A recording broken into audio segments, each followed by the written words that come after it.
네, 오늘 열처녀 비유 합니다. 열처녀 비유 헷갈릴 때가 많아요. 달란트 비유 무슨 뜻일까 이해하지 못할 때가 많아요. 그래서 오늘은 먼저 이번 주는 배경, 문화 좀 깊이 들어가서 먼저 얘기한 다음에 다음 주에 더 자세히 설명하겠습니다. 여러분 결혼식 가봤어요? 결혼식? 결혼식장 다 가봤죠? 결혼식장 가면 장례식이랑은 좀 다르죠. 장례식은 어때요? 슬퍼요. 눈물 나요. 속상하고 울어요. 근데 결혼식 가면 우는 사람들은 신부 엄마들이 주로 울고 신부들이 주로 울고 다 행복해요. 근데 제일 안 행복한 사람이 한 명 있어요.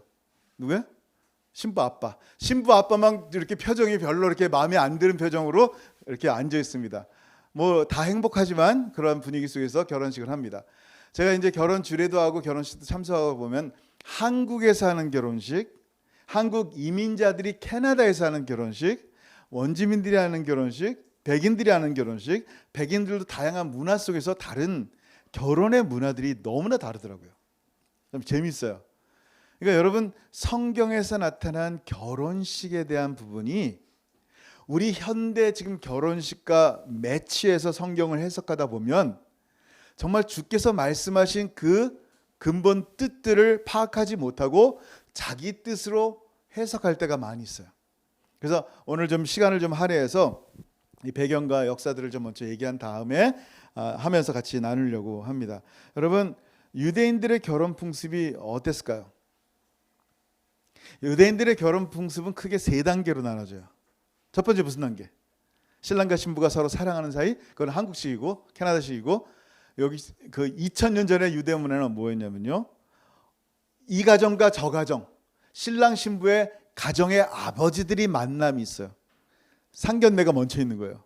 근데 만나서 너 딸 우리한테 줘라. 너 아들 우리한테 줘라 해서 계약이 맺어집니다. 그래서 정혼이라 그래요. 이건 약혼이 아니에요. 해도 되고 안 해도 되는 게 아니라 완전히 결혼식과 진배 없는 게 결혼과 진배 없는 게 정혼이에요. 그래서 두 사람이 계약을 맺고 나서 뭘 하냐면 1년을 거의 1년을 기다려요. 왜 기다려요? 서로 못 보게 해요. 왜 못 보게 해요? 신랑이 신부랑 함께 살 집을 만드는 거예요. 그리고 1년 후에 신랑이 선포를 합니다. 신랑 아버지가 이제 결혼 때가 됐어 하면 또 신부 측에서 신랑 측에서 지참금을 줘야 돼요. 그럼 이제 어쨌든 지참금도 되고 다 이루어지고 나면 신랑 가족이 신랑이 갑니다. 그러면 신부 가족들이 결혼 준비를 하는 거예요. 그때 들러리도 세우고 막 이렇게 여러 가지 준비들을 하는 거예요. 그래서 성경을 보면요. 구약과 신약에서 우리는 이해가 안 되는데 유대인들은 너무나 쉽게 이해되는 결혼 문화를 통하여 이 성경을 해석하는 게 굉장히 많이 있어요. 자, 법적인 결혼, 아버지의 결혼 약속이 뭘까요? 여러분 그걸 보면 뭐냐면 구속 언약이라 그래요. The Covenant of Redemption.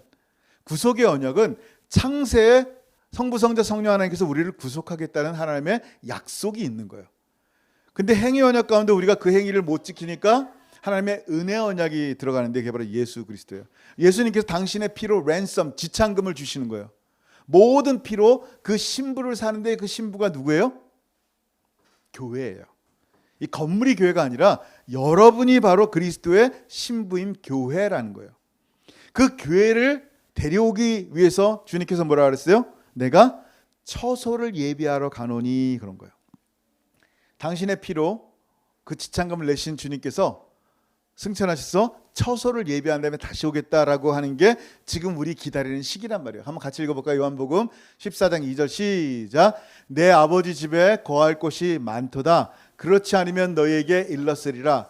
내가 너희를 위하여 거처를 예비하러 가노니 가서 너희를 위하여 거처를 예비하면 내가 다시 와서 너희를 내게로 영접하여 나 있는 곳에 너희도 있게 하리라. 아멘. 여러분 하나님이 천지를 며칠 만에 창조했어요? 어려워? 질문이요? 며칠 만에? 6일 만에 뚝딱이에요. 천국에서 여러분 거처 만드는 게 얼마나 오래 걸려. 그냥 주님께서 말씀 한마디면 그냥 딱 생긴단 말이에요. 근데 예수님께서 거처를 예비한다라는 말씀을 하시면서 기다려라 하고 할 때 이 유대인들은 뭐가 딱 떠올라요? 아, 신랑이 오시는구나. 기다려야 되겠구나. 신랑이 다 준비되면 그때 오는구나, 나팔 소리가 나면서 신랑이 왔다라고 하는 거예요. 그럼 요한계시록 19장에 뭐가 나와요? 어린 양의 혼인잔치에 대한 모습이 나오면서 성경 전체에서 그 혼인의 모습이 나타난단 말이에요. 근데 언제 온다? 지금 우리 집에는 종말에 대한 얘기를 하는 거예요. 지금 요한복음, 죄송해요. 마태복음 24장, 25장이 다 종말에 대한 내용이에요. 지금 오늘 25장인데, 자 보세요. 언제인지 몰라요. 아버지가 신랑에게 이제 됐다, 신부 데리고 와라 라고 하는 그때란 말이에요. 누구만 알아요? 아버지만 알아요. 신랑 되신 예수님도 성자 하나님이니까 알아요, 몰라요? 알겠죠. 근데 예수님은 모른다 그러세요. 왜냐하면 그 권한이 아버지에 있기 때문에 그래요. 그 권한을 드리는 거예요. 사도행전 1장 7절에 이르시되 때와 시기는 아버지께서 자기의 권한에 두셨으니 너희가 알 바 아니요, 아버지의 때에 이제 됐다 하는 때에 신랑이 다시 오시는 거예요. 그러면 신랑의 신부들을 다 맞이하시는 게 이 성경에 나타난 혼인잔치에 대한 그림이에요. 그러니까 우리 한국식으로 생각하는 게 아니라 2000년 전 유대의 결혼 풍습을 이해한다면 성경을 더 이해하기가 쉬운 거예요. 우리는 지금 다시 오겠다라는 주님의 재림만 기다리는 거예요. 신부 쪽에서 교회가 신랑인 예수 그리스도를 준비하고 기다리는 시간이란 말이에요. 지금 시간에. 그러면 결혼식을 언제 했을까요? 유대인들은요. 1번 낮에, 2번 밤에. 밤에 했어요. 여러분 창세기 보면요, 이 하루의 시작을 뭐라 그랬어요?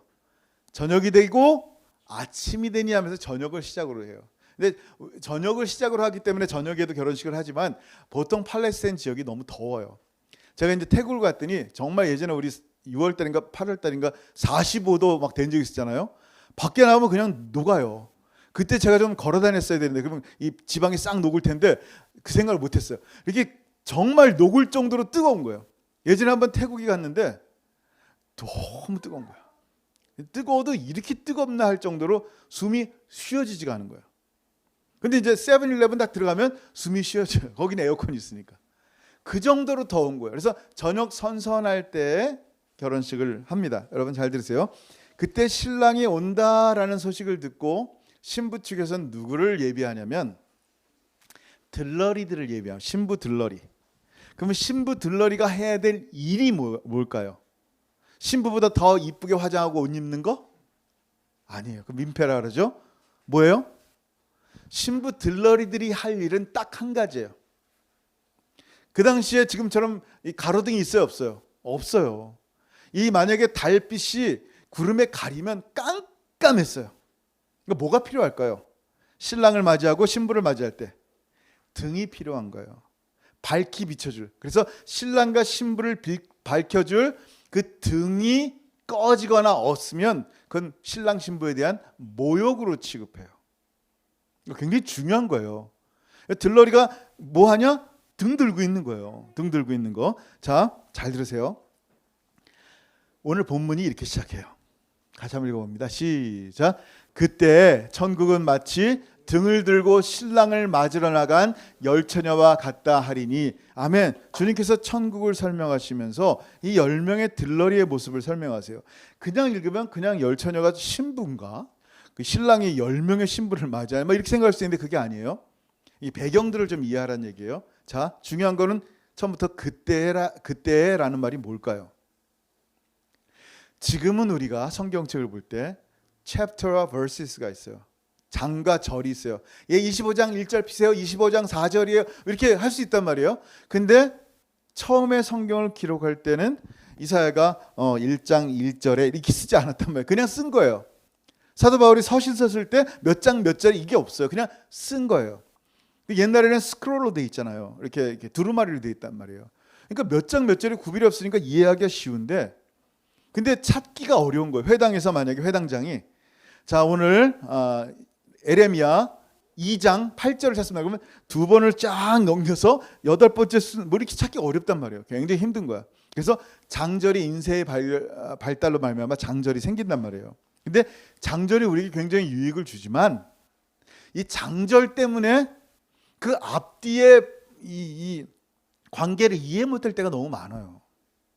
예를 들면 고린도전서 12장, 13장, 14장은 뭐예요? 전체가 다 은사장이에요. 은사의 13장이 껴있는 거예요. 사랑은 진짜 그러니까 은사는 사랑으로 행하는 게 진짜 은사다라는 것을 말씀하려고 12, 13, 14가 전체 은사인데 장수로 나오니까 그냥 부분으로 보는 거예요.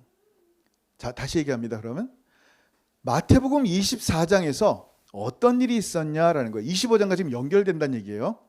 24장에서 이런 일이 있었어요. 한번 같이 읽어볼게요. 시작. 예수께서 감람산 위에 앉으셨을 때 제자들이 조용히 와서 이르되 우리에게 이르소서 어느 때에 이런 일이 있겠사오며 또 주의 임하심과 세상 끝에는 무슨 징조가 있사오리이까. 아멘. 지금 이 얘기를 시작으로 예수님께서 24장과 25장 전체에 종말의 때, 종말에 준비할 그리스도인의 모습을 설명해 주는 거예요. 그러니까 전체를 이해해야지 여러분 달란트 비유든 뭐 열천의 비유든 이해할 수 있는 거예요. 안 그러면 그냥 자기 멋대로 해석할 수밖에 없어요. 잘 들으세요. 이 질문이 어떻게 나왔냐면 예수님께서 성전을 바라보시면서 이 성전이 다 무너진다, 평토장된다, 돌 하나도 돌 위에 남지 않는다고 말씀하시니까 이 아름다운 헤롯 성전이, 여러분 성전 정말 헤롯이 너무 멋지게 만든 거예요. 자기의 정체성을 찾고자. 긴 얘기 짧게 해서 그 성전이 무너진다 그러니까 제자들이 궁금한 거예요. 그러면 이 성전이 무너지면 분명히 종말인데 제자들의 생각은 성전이 무너질 때 어느 때 이런 일이 있습니까? 언제입니까? 준비하게. 또 주의 임하심과 세상 끝에는 무슨 징조가 있습니까? 성전 망하면 끝나는 거니까 말세로 생각한 거예요. 제자들이 물어본 이유가 뭐예요? 제자들은요, 예수님이 그들을 부를 때 하나님의 나라의 제자, 하나님 나라 백성의 섬기는 제자가 되기를 원하셨지만 제자들은 끊임없이 뭐 했어요? 높은 자리 차지하려고 했어요. 심지어 주님이 십자가 지기 전에도 내가 오른편에 내가 왼편이다 막 이러면서 서로 싸우는 거예요. 엄마들까지 동원해서. 그러니까 지금 제자들의 마음은 여전히 하나님의 뜻이 뭔지를 모르고 내가 마지막 날에 오른편에 쓸 수 있을까 없을까, 주님 이걸 알려주세요. 마치 이렇게 어느 땅을 사면 땅값이 오를까요? 고급 정보를 찾는 사람들처럼 예수님께 지금 물어보는 거예요. 예수님, 재림 때 어떤 일인지 미리 알면요 저희가 잘 준비해서 예수님 오른쪽 왼쪽 이렇게 앉을게요 라고 말하는 느낌이란 말이에요. 지금 전체적인 분위기가. 지금 무슨 얘기예요? 자, 그때 예수님께서 24장에 두 가지 질문을 했다면 성전의 멸망과 종말의 때 두 가지에 대한 질문에 대해서 성전의 멸망에 이때 이렇게 날 것이다 라고 말씀하셨어요. 그거는 AD 70년에 디도 장군, 나중에 황제가 됐죠. 디도 장군에서 완전히 정말 예루살렘 멸망한 그 모습 그대로, 예언 그대로 이루어졌어요.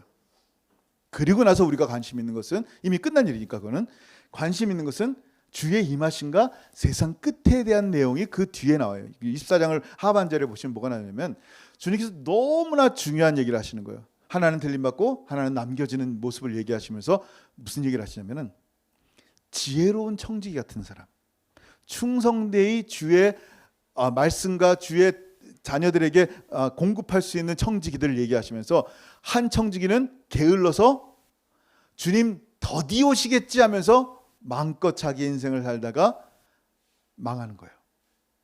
그 이야기를, 그러면서 깨어있으라 하시면서 그 이야기를 25장에 연결해서 세 가지 비유를 통하여 마지막 때에 너희가 어떻게 살아야 되는지를 말씀하는 게 열처녀 비유, 달란트 비유, 양과 염소 비유인 거예요. 이 배경이 왜 중요하냐면 이 배경을 이해하지 못하고 얘기하면은 열처녀의 기름에 집중해요. 달란트의 비유에 달란트에 집중한단 말이에요. 양과 염소 비유는 아예 생각지도 않아요. 대략 무슨 얘기를 하냐면 열처녀 비유든 달란트 비유든 자기의 역할을 잘 감당하느냐라는 것을 말씀하는 거예요. 그리스도인의 역할, 그리고 그 역할이 어떤 것인지를 양과 염소의 비유를 통해서 지극히 작은 일이 바로 하나님께 하는, 주님께 하는 일이다라고 마지막 때의 모습을 말씀한 게 24장, 25장 전체란 말이에요. 자, 왜 이 얘기를 하냐면 이 얘기를 알아야지 지금 열처녀의 비유를 이해할 수 있는 거야. 드디어 주님께서 오래 기다렸던 혼인식이 예고되었다, 신랑이 온다라고 선포가 되었다는 얘기. 그러니까 그 다음, 그러니까 앞으로 될 일을 가정하는 거란 말이에요. 그럼 이 열처녀는 누구다? 들러리란 말이에요. 신랑과 신부를 위해서 들러리 일이에요. 들러리 일들이 뭐다? 등을 밝히는 일이란 말이에요. 등을 밝히는데 먼저 이제 10명이 뭔지 이 10명에 대해서 설명한 다음에 등 얘기를 할게요. 잘 들으세요. 성경에서 숫자는 참 중요합니다. 근데 이 중요하다는 숫자가 상징으로 나타나기 때문에 이 숫자에 매여서 엉뚱하게 해석하는 문제들도 너무 많이 있다는 거예요. 중요하지만 너무 거기에 이렇게 포커스가 된다면 정말 중요한 하나님의 진리, 그걸 통해서 뭘 말씀하려는 진리는 다 놓쳐버리고 거기에만 집중하는 거예요. 그래도 숫자는 예언에 있어서 너무 중요한 파트이기 때문에 꼭 설명을 한 번 정도는 드렸으면 좋겠어요. 숫자가 가장 상징으로 많이 나오는 데가 어느 곳이에요? 응? 요한계시록이에요. 그 중에 제일 많이 나오는 숫자가 뭘까요? 7이라는 숫자예요. 자, 한번 이제 대략 한번 넘어갈게요. 이 10명의 숫자가 과연 뭘까? 자, 일은 뭐예요? 성경에서 일은 대략 뭘 얘기하냐면요, 연합, 하나됨, 하나를 얘기해요. 하나님을 얘기하는 게 아니라 연합, 하나됨. 그럼 이는 2명씩, 둘씩 증인에 대한 것을 얘기해요. 그래서 예수님께 제자들을 파송할 때 둘씩 보낸 이유가 한 사람 말하고 한 사람은 중보기도 하라. 뭐 그것도 돼요. 근데 진짜 중요한 건 뭐냐면 하늘의 복음을, 이 새로운 선포를 전할 때 증인들이 아니고는 한 명 갖고는 그건 맥센스가 아니에요. valid, 유효하지가 않은 거예요. 진짜 유효하려면 증인이 있어요. 2명이 있어야 돼요. 그러니까 둘씩 보내는 거예요. 둘이 그런 역할을 하고, 그러면 3은 뭘까요? 3은 하늘을 얘기해요. 자, 한국 사람은 하늘이 몇 개예요? 하늘 1개죠. 그 소아시대 때 그리스 사람들은 하늘이 몇 개일까요? 하늘이 1개지 몇 개요? 7개예요. 유대인들은, 이스라엘 사람들은 하늘이 몇 개일까요? 사도 바울이 몇 층쯤 갔다 왔어요? 3층, 하늘을 3개로 생각해요. 그러니까 하나님과 천사가 있는 영의 하늘, 그 다음에 해와 달과 별이 있는 이 천체 하늘, 그 다음에 지금 새가 날고 있는 이 하늘, 이 3개의 모습을, 3을 하늘로 표현한다라는 거예요. 유대인들은, 성경은. 그러면 4는 뭘까요? 4는, 이게 하늘이면 4는 땅이에요. 해와 동서남북 4개의 땅을 얘기한단 말이에요. 잘 들으세요. 그러면 7은 뭘까요? 3 플러스 4는, 지금 이제 아주 어려운 수학이 나옵니다. 3 플러스 4는 뭐예요? 7. 이게 완성이라는 숫자, 완전이라는 숫자, 의로움이라는 숫자예요. 이 7이 그래요. 그러면 6은 뭘까요? 하나가 빠졌으니까 불완전, 불의, 불완성, 아직 미완성, 이란 단어를 쓴단 말이에요. 7이 하나님의 숫자라면 6은 사람의 숫자고, 7이 안식일이 포함된 숫자라면 6은 안식이 포함되지 않은 숫자가 6이다라는 거예요. 잘 들으세요. 그냥 대략 이렇게 숫자예요. 그러면 이 6이 나오니까 제일 많이 우리 궁금하게 생각하는 게 뭐예요? 666이에요. 666을 간단히 설명을 할게요. 666은 바코드 달면서 인터넷 보면 수많은 음모론들이 있단 말이에요. 그래서 백신도 안 맞고 뭐 굉장히 많은 음모론 때문에 사람들이 혼동을 갖고 있어. 그러면 성경에서 666은 뭐라고 얘기했는지 사람들이 얘기한 거 말고, 그럴 수도 있다라고 생각하는 거 말고, 성경에서 666을 뭐라고 얘기하는지 그걸 좀 보자는 거예요. 먼저 숫자니까. 일단 10이라는 숫자를 얘기해 좀 길게 나왔는데 이 양 보는 거. 여러분 생각해 보세요. 계시록을 보면 총 몇 장으로 되어 있어요? 22장으로 되어 있단 말이에요. 1장은 뭐예요? 몇 번 설명했어요. 1장은 뭐? 서론이에요. 인트로덕션. 그러니까 계시록의 서론. 2장 3장은 7교회에 보내는 편지. 4장 5장은 천상의 어린 양 예수와 하늘 보좌를 말씀하고 있고, 6장에서 16장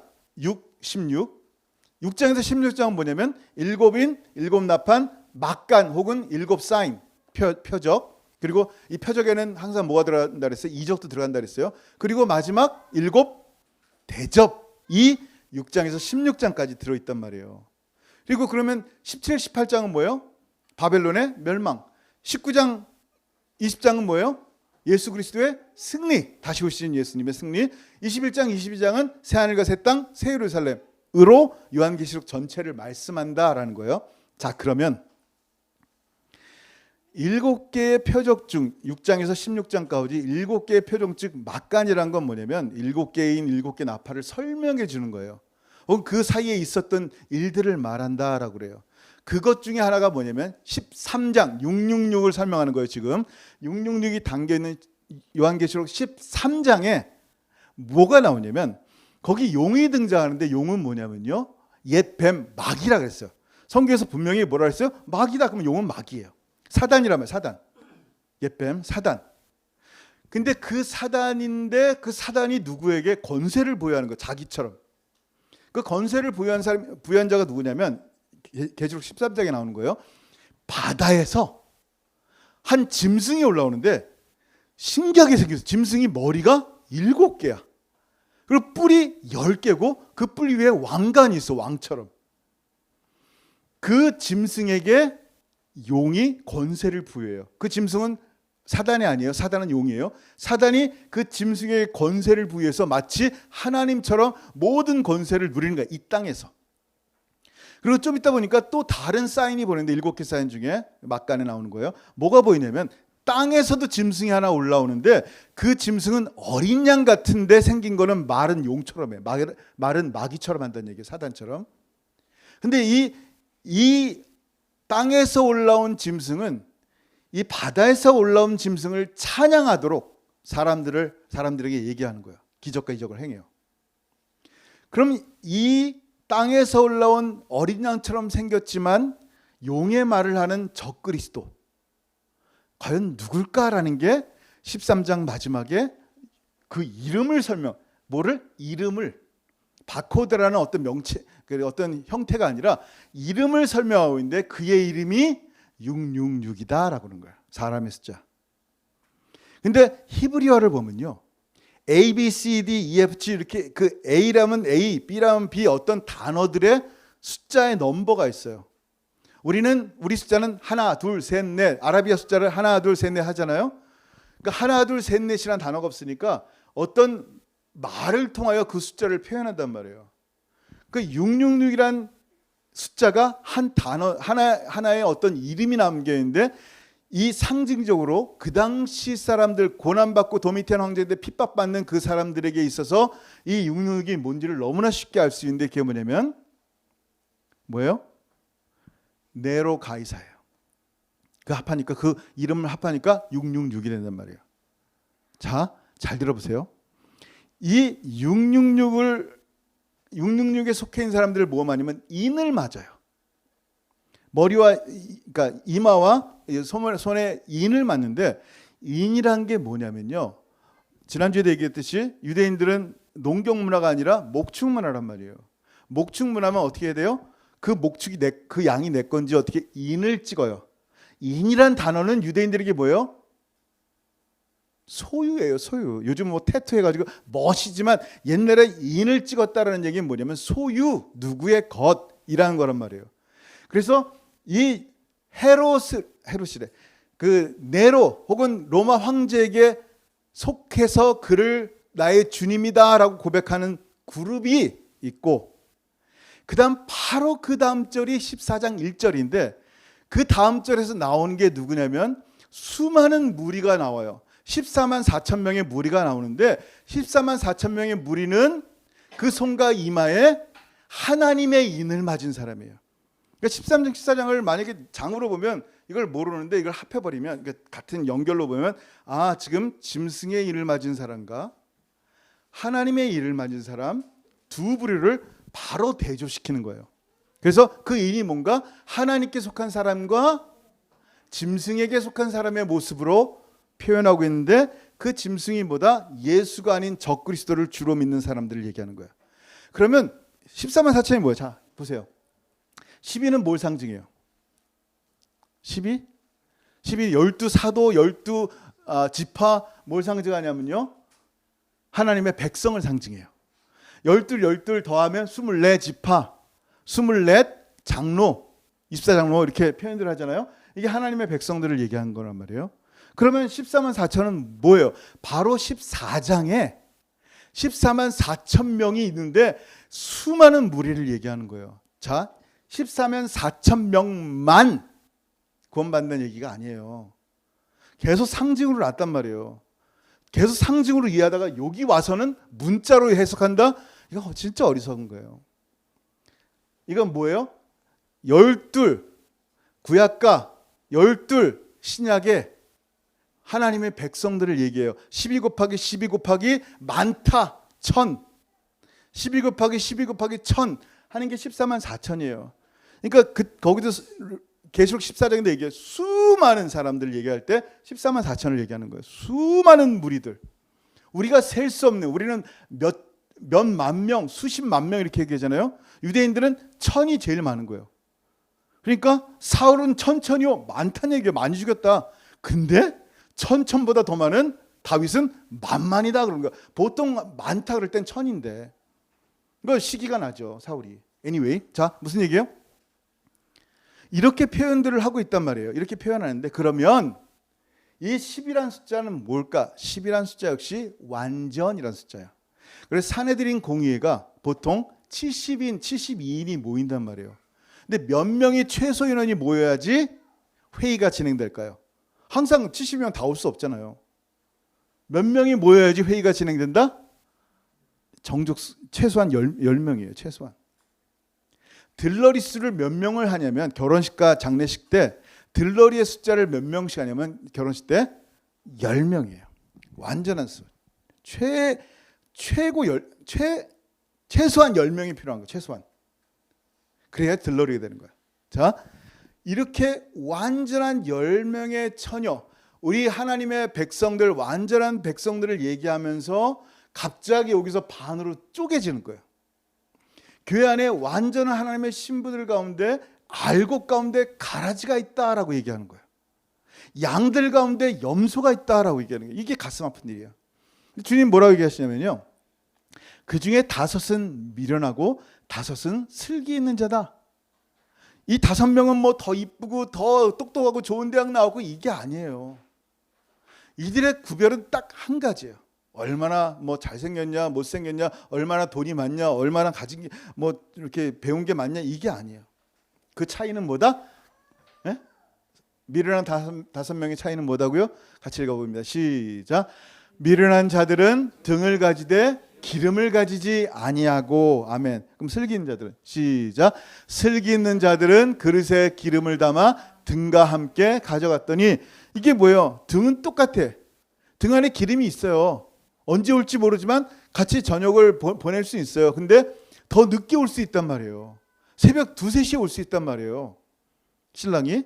들러리 자기 역할은 뭐예요? 그 등을 비추는 거예요. 그럼 당연히 뭘 준비해야 돼요?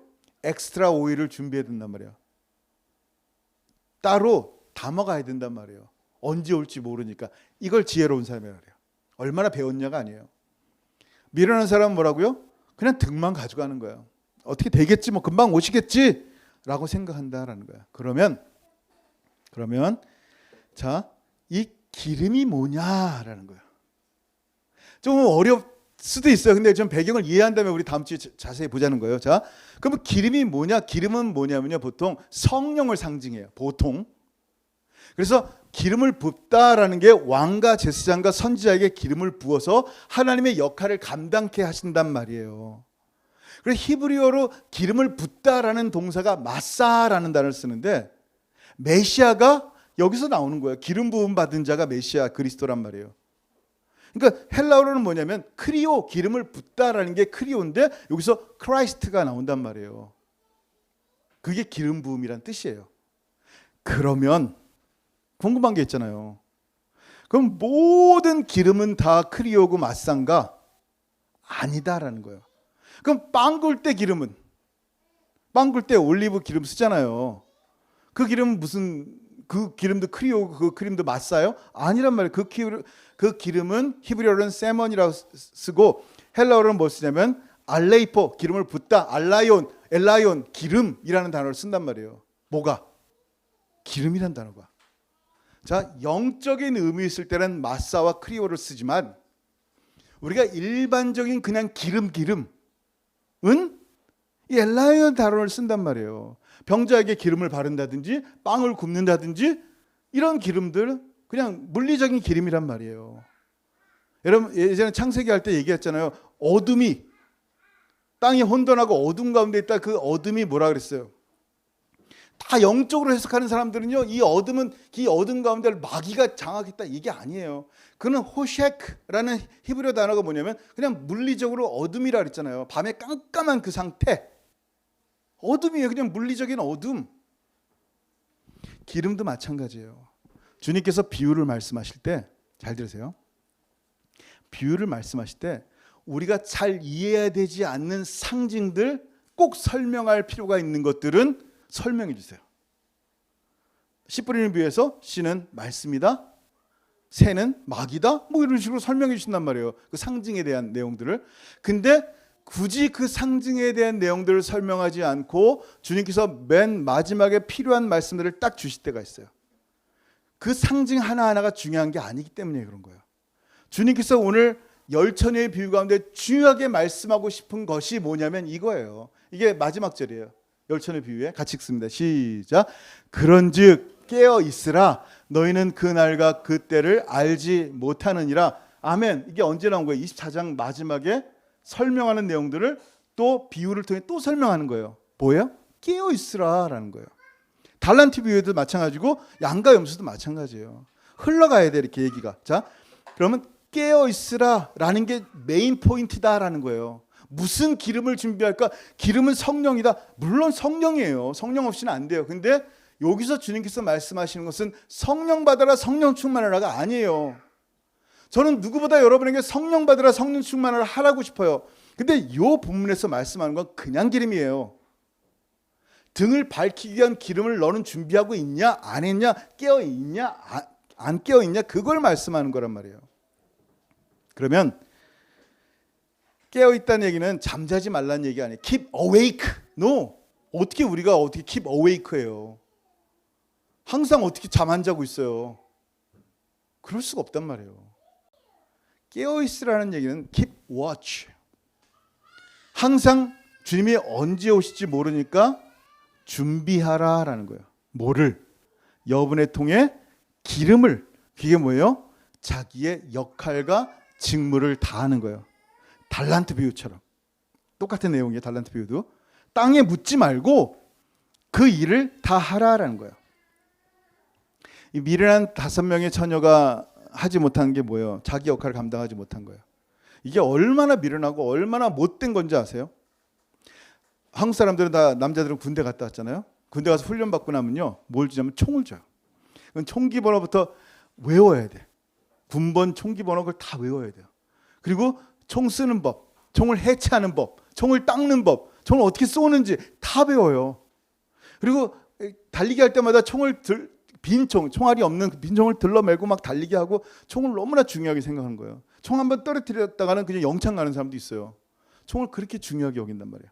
근데 그 전쟁이 났는데 군인이 지급된 총알을 다 내 발 놔두고 총만 들고 왔다. 어떻게 생각하세요? 그 사람 서울대 나왔어. 예를 들면 서울대 나온 친구인데 총알을 다 두고 총만 가지고 간 거야. 이건 뭐예요? 장난감이에요. 장난감. 아무 쓸모가 없는 거예요. 지금 이 얘기라는 거예요. 지혜롭지 못한 거예요. 그가 어느 대학을 나왔는지 아무 상관없어요. 등에 기름을 따로 있는, 기름을 준비했느냐 안 했느냐 주님께서 얘기하고 싶은 건 그거예요. 성령 받으라 이 얘기가 아니라 주님께서 얘기하고 싶은 것은 총알을 너 준비했느냐라는 거예요. 하나만 더 얘기해 볼까요? 자, 제가 목사 안수를 받고 나니까 사람들이 저를 뭐라고 부르는지 아세요? 전사님이라고 칭해서 목사님 그래요. 아, 목사님이 됐는데 너무 좋아. 근데 설교도 안 하고 목회도 안 하고 주일날 뭐 알아서 해, 뭐 여러분 알아서 말씀 보시고 알아서 뭐 연구하시고 하세요라고 한다면 제가 목사라는 이름을 받았는데 아무런 역할을 하지 않는 거예요. 달란트를 땅에 묻어둔 거고 등불을 따로 기름을 준비하지 않는 모습이에요. 마지막 날 주님 앞에 섰을 때 주님 제가 목사예요. 아무것도 안 해놓고 라고 말하는 것과 똑같아요. 이게 다음 주에 더 설명할게요. 무슨 얘기예요? 등에 기름이 없다는 것은 들러리가 자기 역할을 못한다는 얘기예요. 아무 쓸데없다는 거예요. 총알 없는 총 들고 가는 사람이에요. 지금 최고의 혼인잔치날, 혼인날 신랑을 기다리며 신부의 길을 밝혀줘야 되는 그 역할을 못한 거예요. 자기 역할을 감당하지 못한 것을 불충이라 그래요. 자, 우리가 이걸 세 주 연속으로 봤는데 오늘 한번 같이 볼게요. 시작. 그러나 너희는 택하신 족속이요 왕 같은 제사장들이요 거룩한 나라요 그의 소유된 백성이니 이는 너희를 어두운 데서 불러내어 그의 기이한 빛에 들어가게 하신 이의 아름다운 덕을 선포하게 하려 하심이라. 아멘. 여러분, 이 선포하다라는 말을 중요하게 보셨으면 좋겠어요. 이 엑상겔로라는 단어가 있는데 선포, 이 단어는 딱 한 번 쓰여요. 신약 성경 전체 딱 한 번, 여기밖에 안 나와. 프로클레임이 아니에요. 프로클레이션이 아니고 이 그 선포하다라는 말이 헬러로 뭐냐면 발표하다, 축하하다라는 말을 쓰는 거예요. 그래서 어떤 영어 버전에서는 praise라고 쓰고 어떤 영어 버전에서는 proclaim이라는 말을 써요. 신기하죠? 왜냐면 용례가 없어. 다른 데 쓴 게 없으니까 그냥 선전하다, 축하하다 이런 말들을 쓰는 단어를 쓰니까 무슨 뜻일까? 아름다운 덕을 전하란 얘기인가? 아름다운 덕을 찬송하란 얘기인가? 둘 다 맞죠. 근데 찬송이 맞는 게 이 전체 분위기 속에는 찬송이 맞는 게 나라는 존재가 뭔가라는 게 에베소에 있는 말씀과 연결돼요. 찬송이 되게 하려 하십니다. 우리 존재 자체가 하나님의 찬송이야. 여러분 아이들 보면 얘가 뭘 대단히 돈 벌어고 뭘 해야지 이뻐요? 그냥 아이 자체에 호흡하는 것이 웃고 우는 그 모습 자체가 뭐예요? 그 엄마 아빠의 영광이고 찬송인 거예요. 하나님이 예수의 피로 여러분을 삼으시고 여러분이 하나님의 찬송인 거예요. 그 찬송인 자들이 주일날 예배드리고 찬송하는 게 얼마나 중요한 걸 아는 사람들이 주일날만이 아니라 매일의 삶이 직장에서든 가정에서든 말할 때든 우리의 삶이 정말 주님 앞에 찬송이 되고 있느냐라는 거예요. 그리고 아름다운 덕 예수 그리스도의 십자가를 선포하고 있느냐라는 거예요. 왜 얘기합니까? 이게 들러리가 할 역할이라는 거예요. 이게 우리가 할 역할이라는 거예요. 이게 달란트 받은 사람이 할 역할이라는 거예요. 하나님을 찬양하는 거, 하나님을 예배하는 거예요. 그 하나님을 말하는 거예요. 이게 우리가 할 일이에요. 근데 이 일을 하지 않고 기름을 준비하지 않았다, 어리석다라고 표현하는 거예요. 그러면 오늘 이 말씀, 오늘 첫 번째 말씀 통해서 뭐예요? 신랑이 오고 나면 너무 늦어요. 노아의 방주가 문 닫히고 나면 들어가고 싶어도 언제든지 들어갈 수 있었지만 닫히고 나면 더 이상 들어갈 수 없는 것처럼 구원의 때가 반드시 있어요. 주님 다시 오실 때 우리가 지금 준비하기에 뭐예요? 하나님의 은혜를 찬양하고 예배하고 선포하고 주님의 사람처럼 살아가는 삶을 살아야 된다는 거예요. 자, 고린도후서 6장이죠. 같이 읽습니다. 시작. 이르시되 내가 은혜 베풀 때 너희에게 듣고 구원의 날에 너를 도왔다 하셨으니 보라 지금은 은혜 받을 만한 때요 보라 지금은 구원의 날이로다. 아멘. 지금 right now, 지금 이 순간이 바로 기름을 준비해야 할 때예요. 지금 이 시간이 주의 말씀에 아멘할 때고 지금 이 시간이 하나님을 찬양할 때고 지금 이 시간이 우리의 삶의 예배 후에도 우리의 삶과 호흡이 모든 것들이 하나님께 찬송이 되어지는 시간이 되어진다면 그게 바로 뭐예요? 깨어있다. Keep watch. 내가 지금 사단의 길을 향해 가고 있나? 짐승의 길을 가고 있나? 자꾸 keep watch 해야 되는 거예요. 내가 지금 기름을 준비하지 않고 그냥 마음껏 살고 있나? 우리가 keep watch 해야 돼요. 그래서 지금 마태복음 24장 25장에서 계속 말씀하는 게 뭐예요? 깨어 있으라. 주님 오늘날 언젠지 알지 못하니 너 깨어 있으라. 이게 계속하여 포인트고 그 비유 세 가지가 그 내용이다라는 거예요. 다음 주에는 좀 더 깊이 더 말씀을 나눴으면 좋겠고요. 오늘 우리의 삶 가운데 깨어있는 신앙, 정말 기름 준비하는 신앙으로 살아가는 저 여러분들을 축원합니다. 아멘. 기도하겠습니다. 여러분 이 시간 기도할 때 하나님 내 역할 감당 못하는 것이 참으로 기름을 준비하지 못한 것이라 하셨는데 참으로 하나님 내 역할이 무엇인지 택하신 족속이고 왕 같은 제사장이고 거룩한 나라고 그의 소유된 백성인데 하나님을 찬송하며 하나님을 예배하며 살게 하시고 우리의 삶에서 호흡에서 하나님만 높이는 삶을 살게 해 주옵소서.